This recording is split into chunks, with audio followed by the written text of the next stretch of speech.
साथियों, आज मैं चूरू जिले के सुजानगढ़ के किसान आए अपने पास, राजू स्वामी सनोक श्री रूपदास स्वामी। ये इनके पैर जो है वो फ्रैक्चर है, जो विकलांग है पैर से। इनके साथ इतनी बड़ी लूट हुई है ये आवास और एयू नाम की दुकान से कि आप सोच नहीं सकते। पूरे राजस्थान के अंदर इनकी जो लूट है उनसे इतने लोग प्रताड़ित है। हमारे पास तो सिर्फ 2% लोग पहुंच पा रहे हैं। बाकी जो क्षेत्रों में जो लोग बाग बैठे हैं, जो लोग बाग इनसे लगातार लूटे जा रहे हैं, लगातार इनसे लूट के कारण बहुत सारे ऐसे किसान हैं जो आत्महत्याएं कर रहे हैं।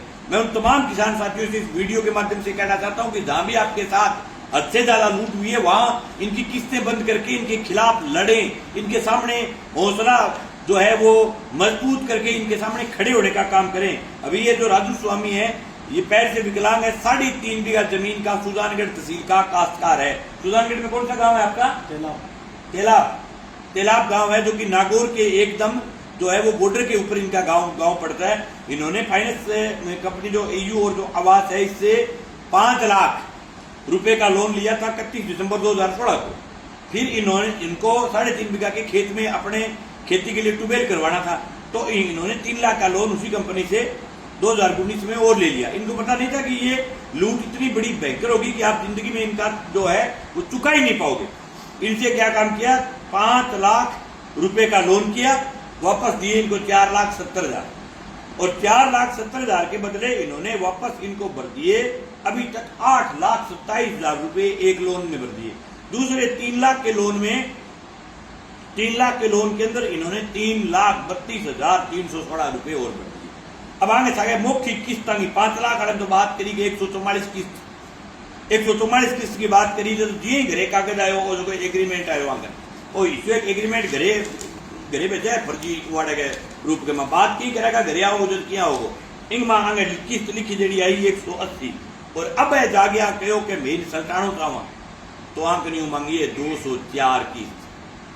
अब लूट की इंतिया देखो और इंगा 8,27,000 रुपया वो आदमी ई लोन में भर चुकी है, 3 लाख रुपया दूसरे लोन में भर चुके है, पलंटिया नाके भर चुके, अब तक वो 13 लाख रुपया वो आदमी भर चुके है। जका लोग फाइनेंस कंपनियां की दलाली करे, जका लोग फाइनेंस कंपनियां के पक्ष में खड़े रहे, जका लोग मेरी फेसबुक की आईडी के नीचे आ लिखे कि लोन भरना चाहिए, बार लोग मैं पूछना चाहूँ कि दलाल हो गया कंपनियां का। अरे 8 लाख रुपये ले लिए, 8 लाख के 14 लाख भर लिए और इनकी जान ले सीखे ये आदमी की। और कितने पैसे लेना चाहती है कंपनी? शर्म आनी चाहिए कंपनी को और शर्म आनी चाहिए उन कंपनी के दलालों को। लेकिन वो दलाल इसलिए दलाल बने हुए हैं कि वो इस कंपनी की चाटुकारिता करते हैं। इस कंपनी के अंदर 8-10 हजार रुपए के अंदर काम करने के बदले हजारों लोगों की जान लेने के ऊपर तुले हुए हैं ऐसे लोग।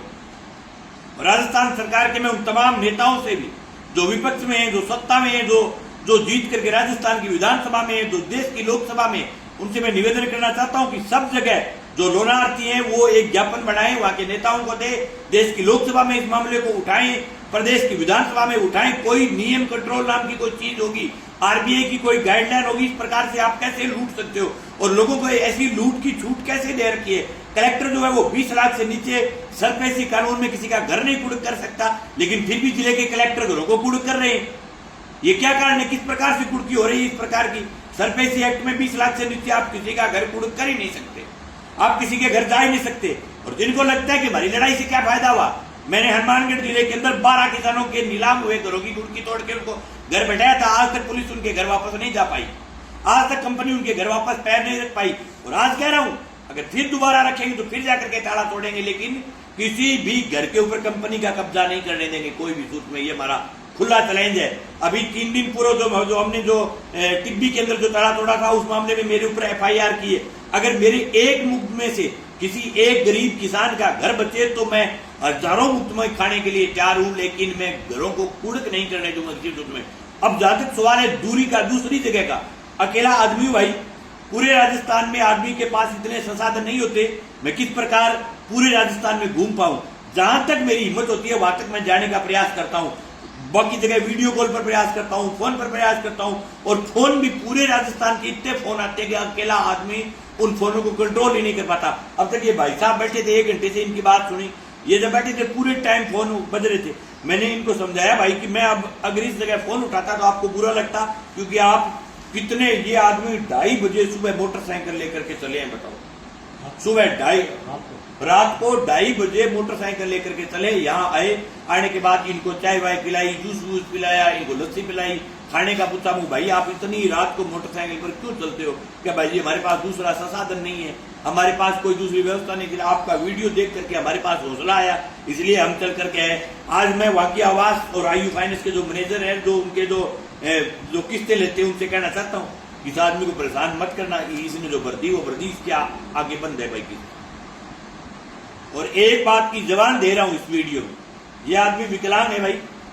हर आदमी कहीं न कहीं जो है वो, कोई आदमी विकलांग होता है जिसकी पैरालिसिस होती है, या फिर जो है मतलब शारीरिक रूप से डैमेज होता है, उसके प्रति आदमी को अलग से एक दया आती है, मुझे भी आई है।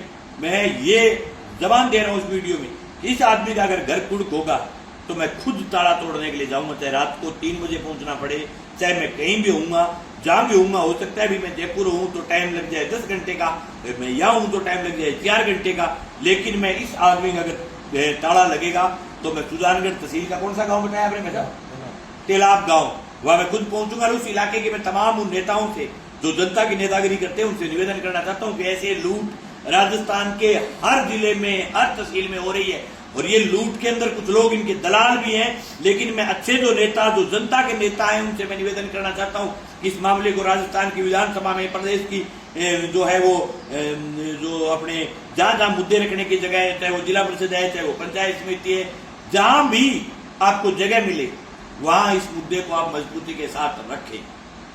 अगर आप नहीं रख पाओगे, नहीं लड़ोगे, तो ये इनका मकर जाड़ ऐसा है कि हजारों लोगों के घर और जमीनों को छीनने पर तुले हुए हैं। ये कोई बैंक नहीं है, ये सब फर्जीवाड़ा है, सब दुकानें हैं। इनके खिलाफ जहां भी कोई लठ लेकर के मजबूती के साथ खड़ा हुआ है, वहां वो आदमी जीतता है भाई, हारा नहीं है। हमने इनको हजारों जगह से इनको भगाया है, और ये नंगे पैर भागे, क्योंकि इनके पैर चोर के पैर नहीं होते। इनके जो ब्याज रेट है, इस आदमी से 2 रुपए सैकड़े के हिसाब से रुपए ले लिए। अभी ये कह रहे हैं इतने रुपए और लेंगे, 98 किस्त भरी, अब कह रहे हैं 204 किस्त भरो, यानी इसकी 106 किस्त और बाकी रह गई। 106 किस्त और लेंगे तो रुपए हो जाएंगे 5 लाख के 25 लाख। कैसे भर पाए भाई 25 लाख में? तो कोनी ब्रिज है तो एक डांगे लगाओ तेल, और ये कोई फाइनेंस कंपनी और आवे बिल्कुल गुरु बारा ने भाई नहीं भरेंगे, और 1 रुपया नहीं भरना इसके आगे। हमने कभी लोगों को ये नहीं कहा कि आप पैसे खा जाओ, और लेकिन ये जरूर कहता हूँ कि 90 पैसे से ज्यादा ब्याज लेते हैं, वहां मैं कहता हूँ पैसे नहीं देते। आप ईमानदार हो, आप चोर नहीं हो भाई। आपने जितने रुपए लिए थे उसके 2 रुपए आपने भर दिए, अपने बैंक में जमा कर दिए, तो आप ईमानदार हो, आप चोर नहीं हो। आप ऐसे रगड़ीते रहे इस इज्जत के चक्कर में भाई मेरी इज्जत खराब हो जाएगी, कोई इज्जत खराब नहीं, तो लोगों को बताओ। और गांव जो आपका गांव है, उस गांव के लोगों से निवेदन करना चाहता हूं कि फाइनेंस कंपनी वाले आए तो इस परिवार के साथ खड़े हुए। वहां के सरपंच साहब जो गोदारा जी है, उनके बारे में ये कह रहे थे, उन्होंने हमारी खूब मदद की है। गोदारा जी से भी निवेदन है कि आप इस आदमी की मदद करें, और जरूरत पड़ेगी तो हम भी आएंगे। और ये खुली लड़ाई है भाई, राजस्थान में पूरे प्रदेश की लड़ाई आने वाले समय में ये बढ़ने वाली है। बहुत बहुत धन्यवाद। किसान एकता जिंदाबाद।